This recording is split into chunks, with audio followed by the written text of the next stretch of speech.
오늘 함께 은혜 받을 말씀의 제목은 하나님의 영광을 나타낼 백성이라는 제목으로 은혜의 말씀을 나누겠습니다. 이사야 43장 그 앞에요. 10절에 보면은 나 여호와가 말하노라 너희는 나의 증인 나의 종으로 택함을 입었나니 이는 너희가 나를 알고 믿으며 내가 그인 줄 깨닫게 하려 함이라. 나의 전에 지음받은 신이 없느니라 나의 후에도 없느니라. 하나님께서 이스라엘 백성들을 향해서 너희는 나의 증인이다. 이스라엘 백성들을 향해서요, 나의 종으로 택함을 입었다고 오늘 본문에 말씀하고 또 이사야 43장 10절에 말씀하고 있습니다. 이처럼 이스라엘 백성들은 특별히 하나님께서 택하여 주신 복이 있는 사람들인 것입니다.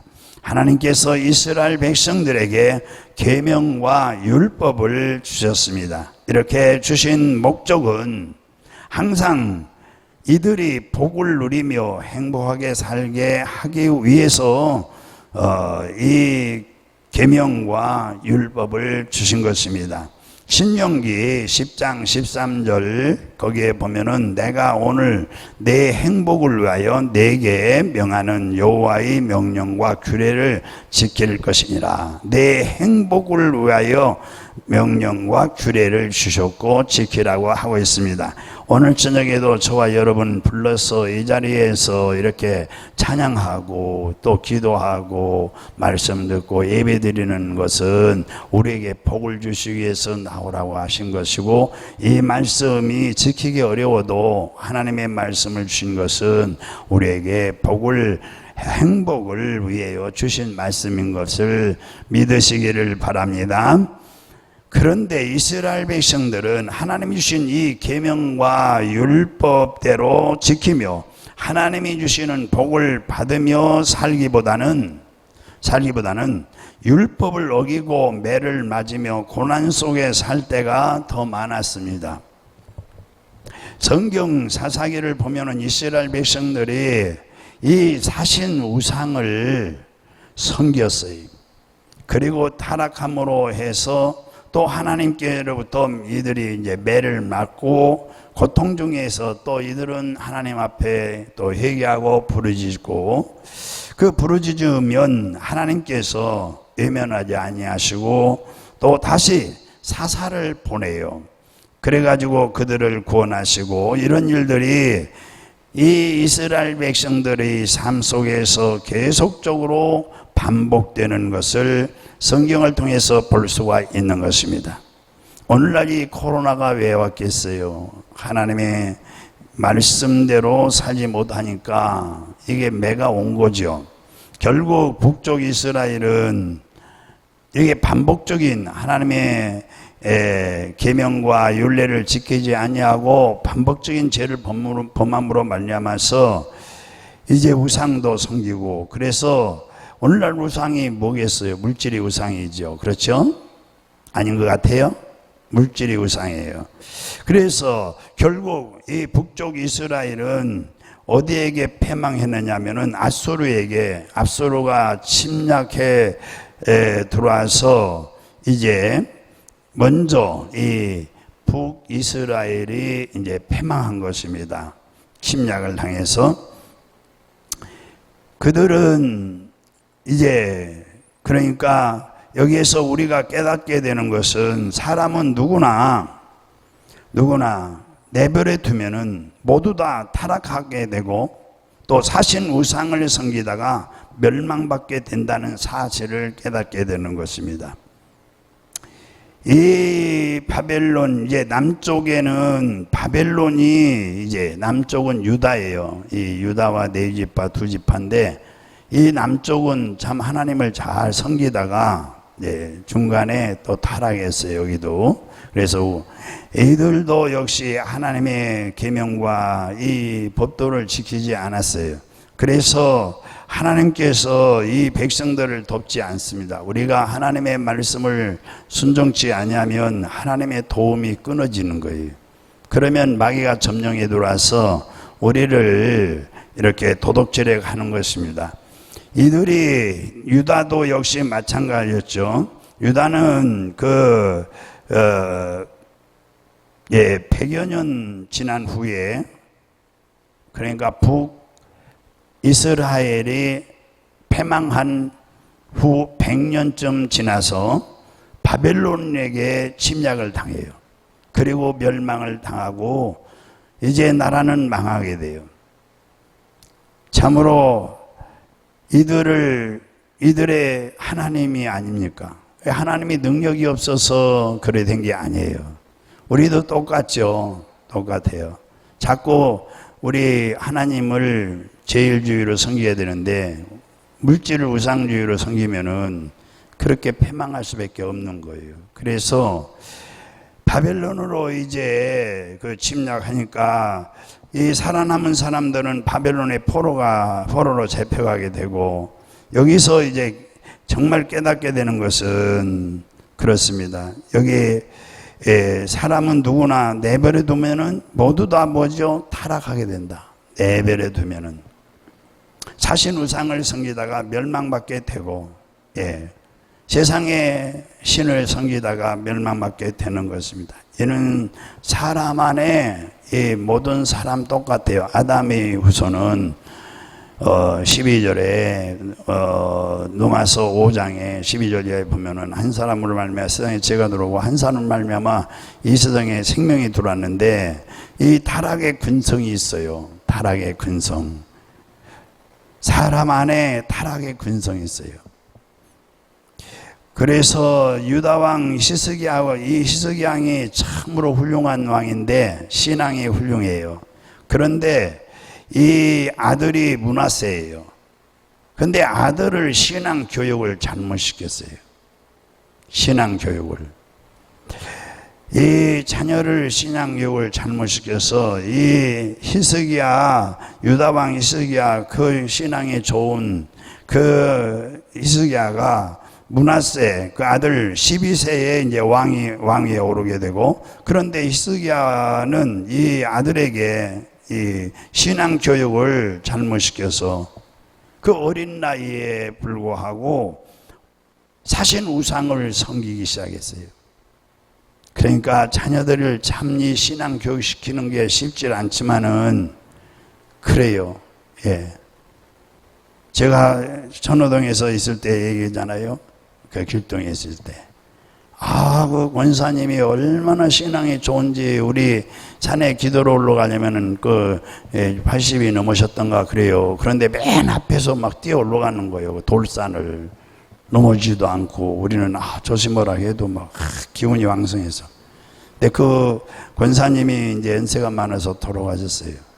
근데 나한테 연락도 없고, 내가 그 주변에 이제 소식을 듣고 가보니까 제사상을 차려놓고, 뭐 머리에다가 이 동그란 거 있잖아요. 이거 있고 지팽이 짓고, 아이고 있어요.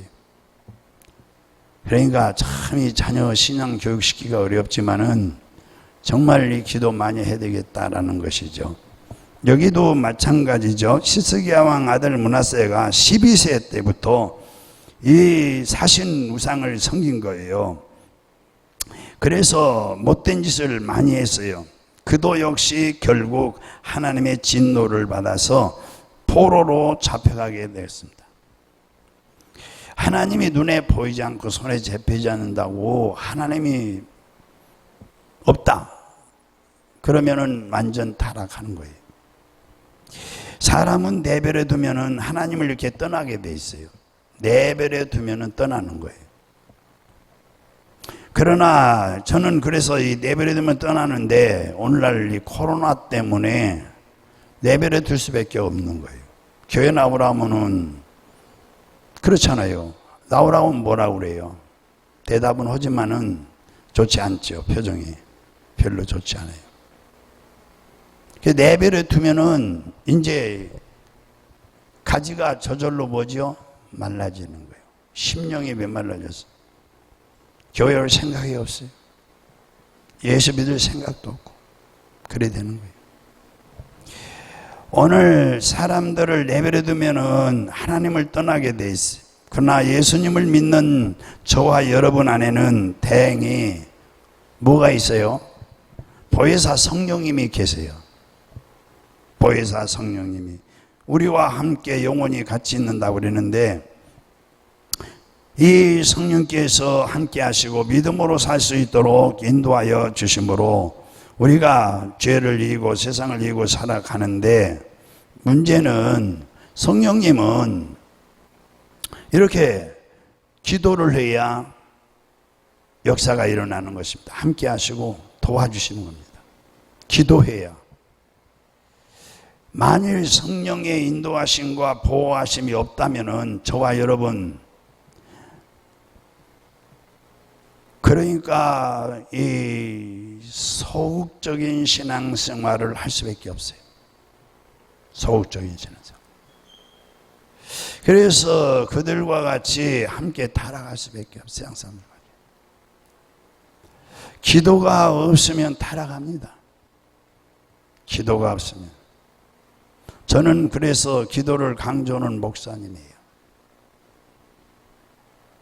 여러분, 기도와 순종이 없으면은 신앙생활이 소극적인 신앙생활. 주님이 적극적으로 열심으로 하라 했어요. 차든지 덥든지 하라. 미지근하면은 소극적으로 하면 내가 입에서 차내겠다. 그러니까 열심으로 신앙생활 하는 것이 바로 이렇게 철회에 나오고 기도 생활이에요. 새벽 기도도 하고. 주님이 오실 때 믿는 자를 보겠느냐 하셨는데, 다 성령 받으셨는데도 돕질 않아요. 기도해야 도와줘요. 할렐루야. 이스라엘 백성들이 계속해서 신앙생활에 실패하게 되는 가장 큰 이유는 이 이스라엘 백성들, 이들의 소극적인 신앙생활을 때문이에요. 적극적이 아니에요. 소극적인 신앙생활. 다시 말씀드려서 하나님의 영광을 위해서 살겠다는 적극적인 신앙생활이 아니다 이것입니다.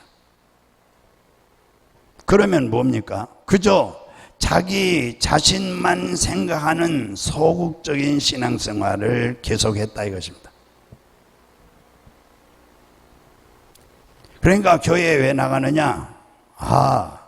내 영혼 구원을 위해서 나간다. 또 우리 가정의 평화를 위해서 나간다.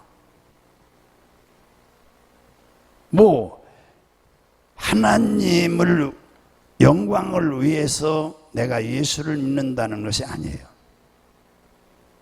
그저 자기 자신만 생각하는 소극적인 신앙생활을 이스라엘 백성들은 계속했던 거예요.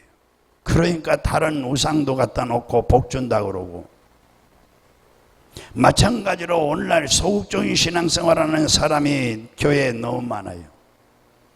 이 코로나가 있으면서 딱 이제 이게 소극적이냐 적극적이냐 이게 딱 나눠지는 거예요. 소극적인 사람은 안 나오죠.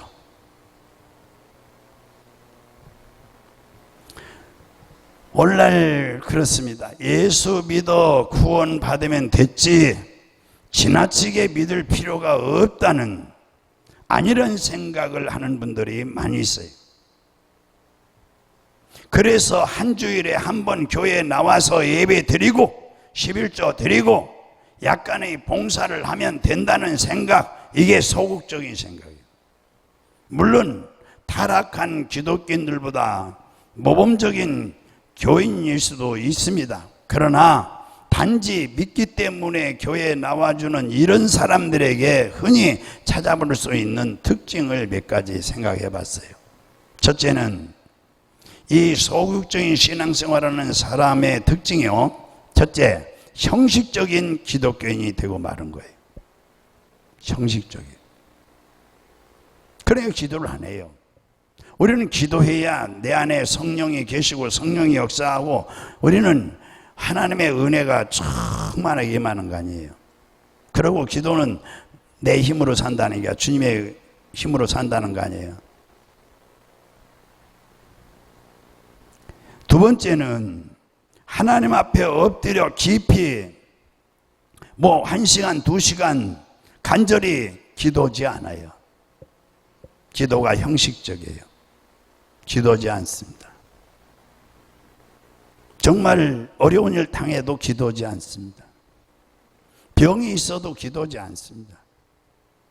병원에 가고 약국 찾아가고 좋다는 의사 찾아가도 기도는 안 해요. 간절히 기도지 않습니다. 아주 기도하는 담을 쌓고 교회 다니는 분도 있어요. 하나님이 믿음이 좋은 것 같죠. 하나님이 알아서 해주는데 뭘 기도할 게 있느냐. 세 번째는 세월이 흘러도 믿음이 자라지 않습니다. 10년, 20년 다녀도 절대로 믿음이 자라지 않습니다. 소극적인 신앙생활. 네 번째는 신앙생활에 즐거움과 기쁨이 없습니다. 다섯 번째는 변화된 삶을 살지 못합니다. 여섯 번째는 세상에 살 때 불신자와 다를 바가 없습니다. 교회에 와서는 참 거룩하고 신령하고 참 성도다운데 밖에 나가면 거룩함이 없어져요. 거룩함은 구별된 거거든요. 불신자와 다를 바가 없어요. 소극적인 신앙생활. 누구나 진심으로 예수를 영접하면 은혜를 받아서 변하여 새 사람이 되는데, 그러나 이런 소극적인 신앙생활하는 사람은 교회를 10년, 20년 다녀도 달라지는 것이 없어요. 안 믿는 친구와 만나면 가서 술 한잔하고 같이 담배 피우고 가서 또 요즘 컴퓨터로는 그런 거 도박도 하고 가끔 이제 춤추는데도 나이트클럽인가 뭔가 거기도 가고 소극적인 신앙생활. 세상 사람들과 구별됨이 없이 살아가는 거예요. 직장 생활을 해도 남들과 똑같이 부정행위를 하고, 건축회사를 하는 어떤 장로님과 집사님들이 돈에 눈이 어두워서 부실공사를 하기도 하고, 그러다가 삼풍백화점이 무너졌죠. 인명피해가 많이 나기도 하고, 이런 사람들은 우선 자기 입장만 생각할 뿐 도무지 하나님의 영광과 교회는 생각하지 않기 때문에 하나님의 이름을 더럽히고 있는 것입니다. 뿐만 아니라 기독교인의 사명을 잊어버리고 살기 때문에 하나님과 사람 앞에서 부끄러운 신앙생활을 하게 되는 것입니다. 그래서 이사야 43장 10절 그리고 49장 3절을 보면은 나 여호와가 말하노라 너희는 나의 증인, 오늘 본문이에요. 나의 종으로 택하였나니, 그리고 49장 3절 너는 나의 종이요 내 영광을 나타낼 이스라엘이라 그랬어요. 자, 이 말씀은 하나님의 택하신 이스라엘 백성들의 사명이 무엇인지를 우리에게 가르쳐주고 있는 것입니다. 자, 그렇습니다. 저와 여러분도 하나님의 영광을 나타낼 사명이 있습니다. 하나님께 영광 돌려야 될 사명이 있어요. 그러므로 고린도전서 10장 31절 우리 장로교에서는 가장 귀한 말씀으로 여기죠.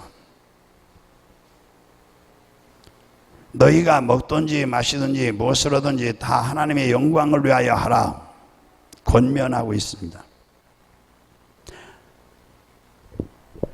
독일의 종교 개혁자인 마틴 루터는 인생의 궁극적인 목적은 구원이 아니고, 궁극적인 목적 구원이 아니면 뭐예요?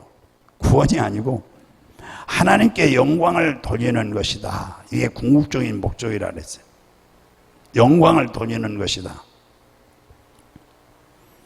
다시 말씀드려서 나만 구원받은 것으로서 자기의 목표가 달성되었다고 생각하지 말고 한 걸음 더 나아가서 하나님께 영광 돌리는 것이 우리 인생의 궁극적인 목적이 되어야 된다고 마틴 루터는 말한 것입니다.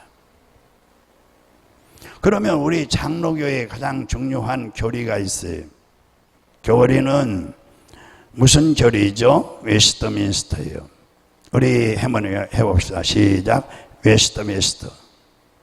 웨스트민스터. 우리는 그거 안 가르쳤던 거예요. 요즘 이 두날개는 하는 바람에 그거 안 가르쳐. 두날개 하기 전에 이걸 가르쳤어요. 통신도 이게, 통신 아시죠? 그게 웨스트민스터 신앙 고백의 그 내용이에요. 그걸 평신도들 다 나와서 공부를 못하는 분은 통신을 하도록 한 거예요. 여기 웨스트민스터 신앙 고백 제1조입니다. 1조가 뭐냐? 사람의 제일 되는 목적은 하나님께 영광을 돌리는 것이다 그랬어요. 한번 해봅시다. 시작. 사람의 제일 되는 목적은 하나님께 영광을 돌리는 것이다. 이게 우리 장로교의 웨스트민스터 신앙 고백 제1조예요. 1조. 따라서 위대한 믿음의 사람들은 언제 어디서 무슨 일을 하든지 하나님께 영광을 돌리며 살았어요.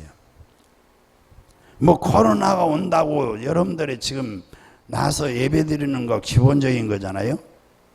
영광 돌리는 삶을 살아야 돼요.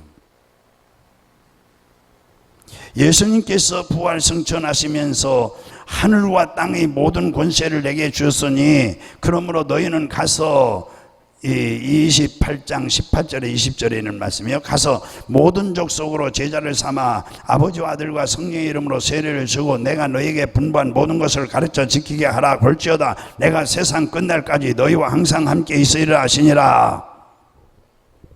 예수님이 부활 승천하시면서 우리의 사명이 무엇인지 인식시켜 주시는 말씀이에요. 그런데 문제는 모든 족속으로 제자를 삼으려면 먼저 나 자신이 예수님의 제자가 되어야 된다는 것입니다.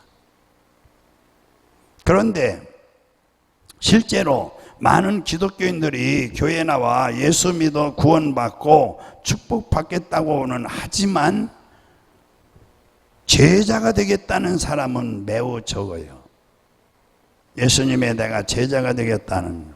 우리는 양육과 훈련을 통해서 예수님의 제자를 만들려고 무진 애를 썼는데 코로나 때문에 지금 못 오고 있지만 예수님이 12 제자를 세웠잖아요. 뭐 예수님이 70인도 또 제자를 세워서 전도시켰고 근데 5,000명이 남자만 5,000명 그것도 작년만 광야에서 5,000명 먹였잖아요. 그 사람들 다 어디 갔어요? 그리고 병 고친 사람 우리 예수님의 사역은 3분의 2가 병 고치는 사역이었어요. 3분의 2가 귀신 쫓아내고 병 고치는 사역. 저도 그래서 병 고치는 사역을 힘들어도 좋아하는 거예요. 왜? 예수님의 제자니까. 그래서 기도를 많이 하려고 노력하죠.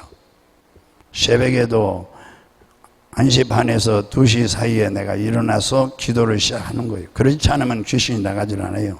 요즘같이. 왜냐하면 믿는 자에게 이런 표적이 따르려 했는데 믿는 자가 요즘 성도들이 기도 별로 않거든. 믿음이 별로 없어요. 그런 분들을 위해서 기도를 해줘요. 제가 저녁에 그 기도인 분이 한 20-30명 돼요. 병으로 고생하는 분들이 20-30명을 기도해 주고 있어요. 짧은 시간에 잠깐. 그러고 또 내 기도하는 시간 하고. 본문은 들어보면 안타깝지만은 이 기도가 매우 중요하거든요. 자, 그러면은 예수님의 제자가 되겠다는 사람은 매우 적다. 왜 그렇습니까? 이유가 무엇입니까? 이는 포기해야 하는 것이 많기 때문에 그래요. 포기해야 될 것들이 많이 있어요. 예수님을 따라가려면은. 포기해야 될 것이 많이 있어요. 오늘날 교회에 나오는 대부분 사람들은 예수를 믿어도 되도록 편하게 믿다가 천국에 가면 되지 뭐 그렇게까지 열심히 극성스럽게 믿어야 되느냐 이렇게 생각해요. 이렇게 철야 나오면 극성스럽게 믿는다고 생각하는 거예요. 새벽기도 나가면 또 극성스럽게 믿는다 생각하고, 오후 예배, 오전 예배만 나오고 오후 예배 나오면 또 극성스럽게 믿는다고 생각하는 거예요. 가장 기본적인 것인데도. 그러나 마귀에게 이 속는 겁니다. 마귀에게 속지 마시기 바랍니다. 할렐루야.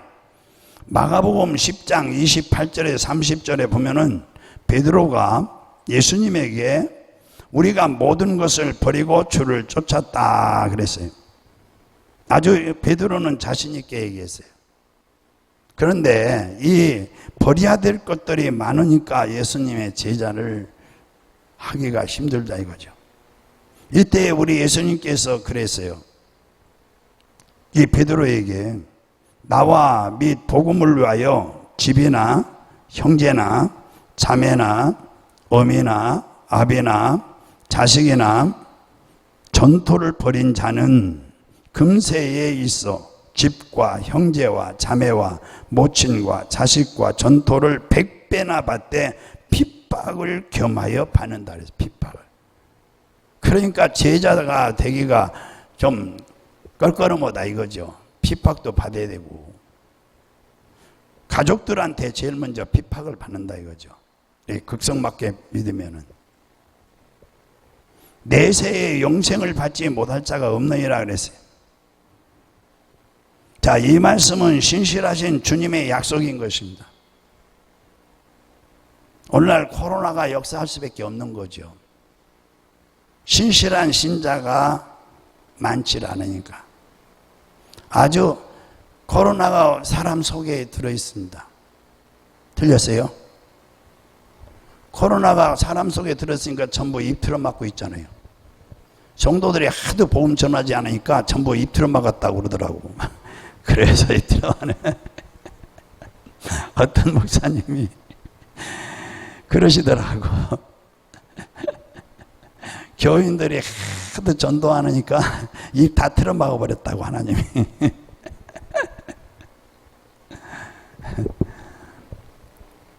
버려야 될 것이 너무 많고 그래서 제자를 안 하려고 하는 거예요. 네. 이 말씀 속에 말세를 사는 우리 성도들이 받을 축복의 비결이 담겨 있어요. 여기 10장 28절에 30절에 있는 말씀. 저 조형 미술을 하는 권길중 박사라는 분이 미국으로 이민을 갔습니다. 열심히 공부하며 작품 활동에 몰두하면서 그의 탁월한 능력이 인정을 받아서 세계 100대 조형 건축가로 선정되는 유명 인사가 되었습니다. 이제 돈도 벌 만큼 벌었고 명예도 얻은 남들이 부러움을 사는 위치에 섰을 때 그만 불행하게도 식도암이라는 사형 선고를 받았습니다. 식도암. 식도염이 아니고요. 식도암. 그 사형 선고를 받고 이제 점차 음식을 제대로 섭취할 수가 없다 보니까 자리에 일어나지 못할 정도로 하루가 다르게 이제 야위해졌습니다. 겨우 이 코로 호수를 끼워가지고 미음을 공급받고 생명을 유지하고 있습니다. 어느덧 의사도 더 이상 가망이 없다고 손을 들었습니다. 가족들도 장례 준비에 들어갔습니다. 저는 이런 거 보면은 아유 예수 좀 잘 믿고 귀신 좀 쫓는 능력 좀 받지 이런 생각이 드는 거예요. 그래 이제 가족들이 장례 준비에 들어가고 죽음의 소나기에 계속 자기 목을 바짝바짝 조여 매는 그런 느낌을 느끼면서 그는 갑자기 이런 생각을 하게 되었습니다. 내가 한 생을 살면서 하나님을 위해 산 것이 무엇인가? 하나님을 위해서 사는 것이 무엇인가? 내가 과연 하나님의 영광을 위해 살았다고 말할 수 있을까? 솔직히 나의 예술과 명예를 위해 산 것밖에 없고 신앙생활이라고는 고작 주일에 교회에 나가는 정도였으니 하나님 앞에 섰을 때 뭐라고 대답해야지? 이렇게 고민에 빠졌을 때 어느 날 가족 중에 한 사람이 이 연변이 중국입니다. 연변 과학기술대학의 총장의 김진경 목사님이 미국에 와서 연설한 설교 테이프를 가지고 와서 한번 들어보라고 가족이 주었습니다. 그의 병상에 누워서 그 테이프를 듣기 시작했어요. 여러분, 하나님이 가장 기뻐하는 삶이 무엇인지 압니까? 그러면서 복음을 모르는 사람에게 복음을 음으로 양으로 직접 간접적으로 전하는 것을 구심점에 두고 인생을 설계하는 것입니다. 그렇게 설교를 하는 거예요. 당신은 그렇게 살고 있습니까? 만약에 그러면 여러분도 하나님의 영광을 위해 복음을 위해 살고 싶다면 연변과학기술대학으로 오십시오. 중국의 젊은이들이 기다리고 있습니다. 그들에게 복음을 전할 수 있습니다. 그들의 장래를 통해서 하나님의 영광을 받을 수 있도록 여러분은 한 알의 썩은 밀알이 될 수 있습니다. 이런 내용의 도전과 초청의 설교였습니다. 이 설교를 들으며 가슴을 후벼내는 듯한 아픔을 느꼈습니다. 하나님, 제가 진작 이런 사실을 알았다면 얼마나 좋았을까요? 그러나 지금은 하고 싶어도 할 수 없는 병든 몸이 되고 말았습니다. 주님, 불쌍히 여겨 주시옵소서 하면서 가슴을 치며 눈물을 흘리며 간절히 기도했어요. 그런데 이상한 일이 일어났습니다. 참 이 기도하고 나서 이 기적이 일어나는 거 보면은 다른 사람은 안 믿어도 저는 기도해 주었기 때문에 확 믿음이 가는 거예요. 참 이상한 일이 났어요. 그 차갑고 메말랐던 손이 갑자기 따뜻해지기 시작하는 거예요. 예. 저 요양원에 가서 그 부종이라는 병원에서 못 고쳐요. 90금년에 80 됐나 권사님이신데 제가 몇 번 간증했잖아요. 다리가 이렇게 부어 있어요. 뭐 병원에서도 약이 없어요.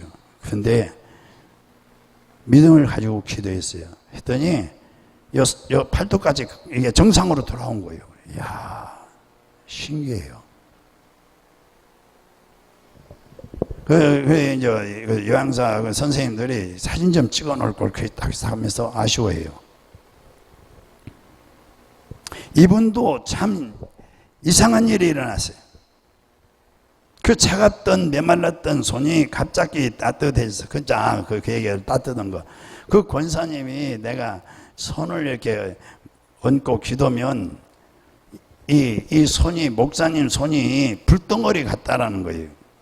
목사님 손이 불덩어리 같아요. 불덩어리 같아요. 이러는 거예요. 저는 아무렇지도 않은데 아주 따뜻해지기 시작했어요.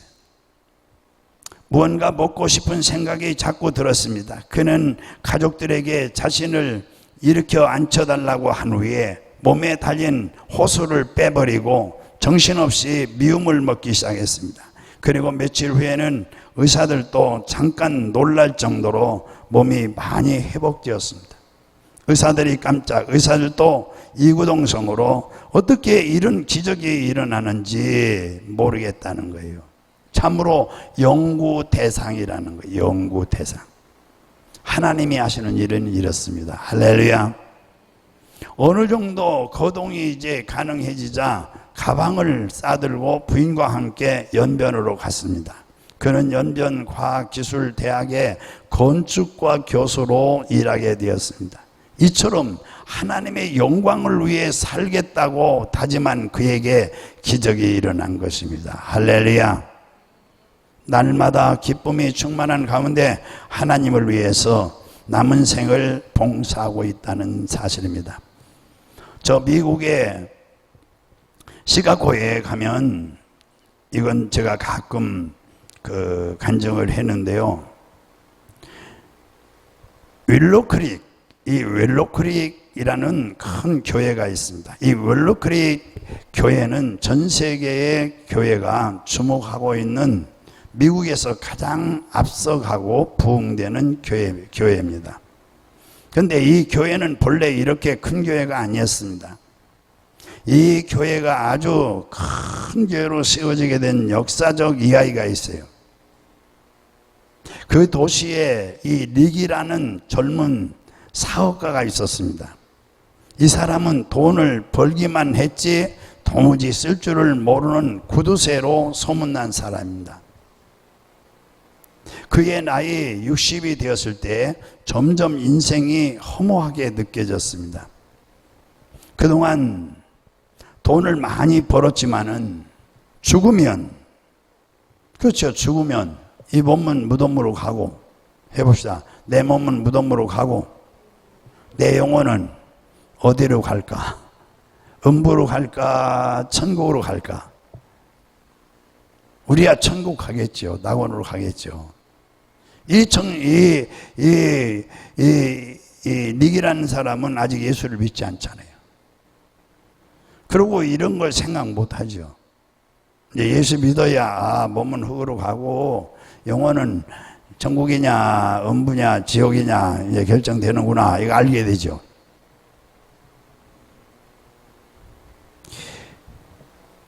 그래서 그동안 돈을 많이 벌었지만은 죽으면 다 놓고 간다는 것을 생각하니까 이 릭이 너무 기가 막힌 거예요. 이걸 놓고 가려니까. 지금껏 살아온 자신의 삶에 회의가 들기 시작했어요. 때마침 그에게 그 동네에 있는 교회가 눈에 들어왔습니다.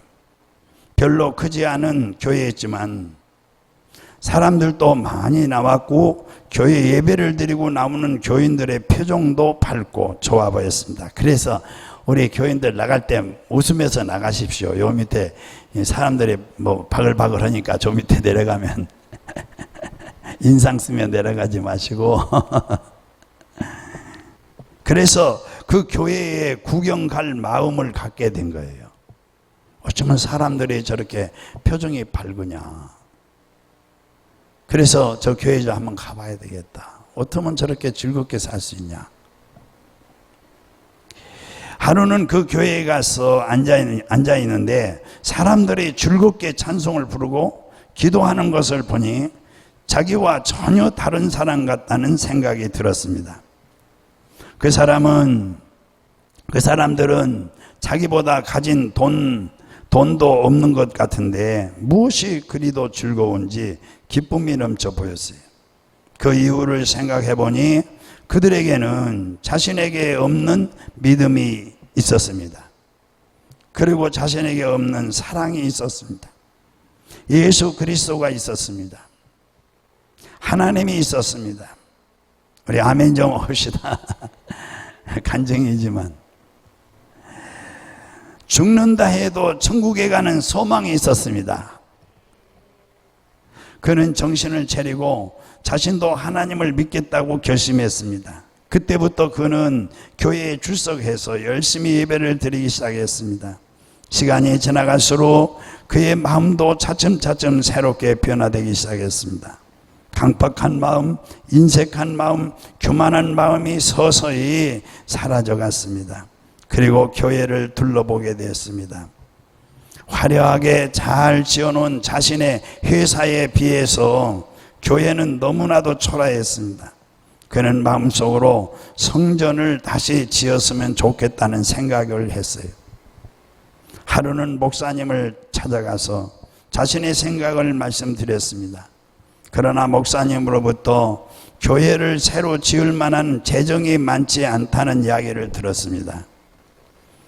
이 리그는 목사님에게 비용은 제가 다 부담할 테니 걱정 마시고 우선 설계를 해 보시라고 말씀을 드렸습니다. 그리고 그는 자신의 회사보다 더 큰 교회를 짓기로 결심하고 가진 돈을 다 털어 크고 아름다운 교회를 건축했습니다. 예전에는 구두쇠로 소문났던 이 사람이 이제는 자원에서 어려운 사람들을 돕고 나눠주는 새 사람으로 변화됐습니다. 그렇게 살다 보니 기적이 일어났습니다. 회사의 수입이 갑절로 늘어났습니다. 우리 아멘. 이제 이 윌로크릭 교회는 세계적인 교회로 소문나게 되었고 이 릭은 그 교회의 자랑스러운 인물이 되고 미국에서 자랑스러운 인물로 소문나게 됐습니다. 사랑하는 우리 성도 여러분, 하나님의 영광을 위해 사는 자를 축복하신다는 것을 믿으시기 바랍니다. 이제부터 자신의 사명을 잊어버리고 자신의 신앙만 지키려는 소극적인 신앙생활에서 벗어나서 언제나 자신의 사명을 기억하고 무엇으로든지 하나님께 영광을 돌리면서 사는 이렇게 적극적인 신앙생활을 하시기를 주의 이름으로 축원합니다. 사명을 잊고 사는 사람들은 불행한 사람입니다. 자신의 신앙을 지키기도 힘듭니다. 그러나 자신의 사명을 깨닫고 충성하는 사람은 하나님께 영광을 돌리며 신앙생활을 잘할 뿐만 아니라 하나님으로부터 축복을 많이 받으며 내세에 이제 몸은 무덤으로 가지만 영혼은 하나님 앞에 서게 되는 것입니다. 그래서 계시록 22장 12절 한번 읽어보시죠. 우리 찾아서 읽어보시고 말씀을 마치려고 해요. 자, 계시록 맨 끝장 22장 12절 시작. 22장 12절 계시록 성경 맨 끝에 찾았으면 아멘. 예, 시작. 보라 내가 속히 오리니. 내가 누구예요? 부활의 주님, 천국에 먼저 가 계신 주님. 할렐루야. 속히 오리니 내가 줄 상이 내게 있어 각 사람에게 그가 행한 대로 갚아주리라. 그날에 내가 행한 대로 상급받는 여러분 되시기를 주의 이름으로 축원합니다. 할렐루야.